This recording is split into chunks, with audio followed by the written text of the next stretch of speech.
Hayırlı gün, подписчикларым, туганlar, dostlar, alanlar, balalar.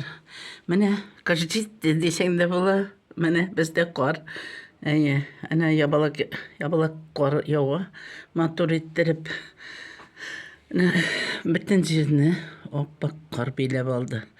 Enen niçe gittirip.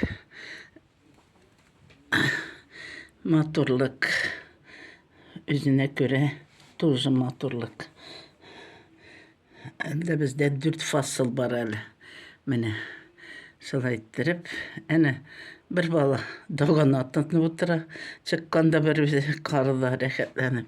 Balalar da yazaydı, hazır balalar da yok köpte gel. Oynavçı da yok, mene bir uğran bala dolaydı nişeptir. Hazır ezeydi. Aynı teginde ikisi oynayıp yatayken karda da nitip yıkıldılar.